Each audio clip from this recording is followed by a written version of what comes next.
Dennis Padilla, ipinagmamalaki ang anak na si Julia Barreto. Ipinahayag ni Dennis Padilla ang kanyang matinding pagmamalaki sa kanyang anak na si Julia Barreto sa isang emosyonal na pag-uusap sa vlog na Julius Babao Unplugged. Ibinahagi ng komedyante na kolektado niya ang lahat ng magazine cover na may larawan si Julia, at ipinagmamalaki niyang iniingatan ang mga ito. Kapag may lumabas na magazine at nakita ko, bibili ako ng 2 kopya. Isa binubuksan ko, yung isa pinipreserve ko lang, kwento ni Dennis. Ipinagmamalaki ko siya. Proud ako na tatay ako ni Julia Barreto. Ano sa tingin mo ang epekto ng pagmamalaki ni Dennis sa relasyon nila bilang mag-ama? Binuksan din ni Dennis ang tungkol sa mga pagsubok na hinarap niya sa relasyon niya sa mga anak, lalo na simula nang maghiwalay sila ng kanilang ina.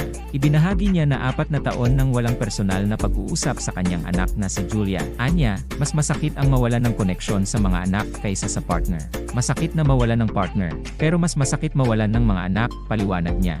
Bakit kaya ganito kalalim ang nararamdamang sakit ni Dennis sa pagiging malayo sa kanyang mga anak? Habang nagbabalik tanaw, sinabi ni Dennis na mahirap para sa kanya ang mga paalam na nangyari noong mga bata pa ang mga anak niya. Tuwing maghihiwalay kami, iyak ako.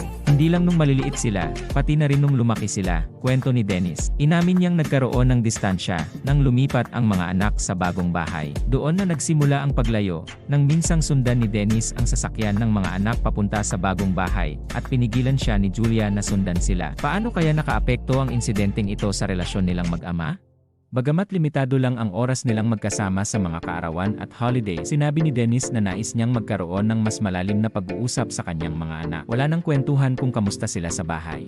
Para akong hindi nakakapagkwento ng buo, ganun din sila, anya. Nais niyang magkaroon ng pagkakataon na makinig muna sa kanila at magbigay ng pagkakataon para mag-usap ng mas matagal at walang hadlang. Gusto ko ng mas mahabang usapan na walang edit, dagdag niya. Sa tingin mo ba ay makakatulong ang ganitong uri ng open conversation para sa kanilang relasyon? Sa kabila ng lahat, patuloy na nagpo-post si Dennis ng mga public greetings para sa kanyang mga anak tuwing espesyal na araw nila. Gusto niyang ipakita na hindi niya sila nakakalimutan, kahit na hindi sila nagre-reply. Gusto ko lang na makita nila na hindi ko sila nakakalimutan, paliwanag ni Dennis. Inamin din niya na minsan ay nadirinig ang kanyang frustration kapag hindi siya nasasagot. Pero, umaasa pa rin siyang magkakaroon sila ng pagkakataon na mag-usap at magkaayos. Sa tingin mo, makakabuti ba ito para sa kanilang relasyon at pagkakasunduan?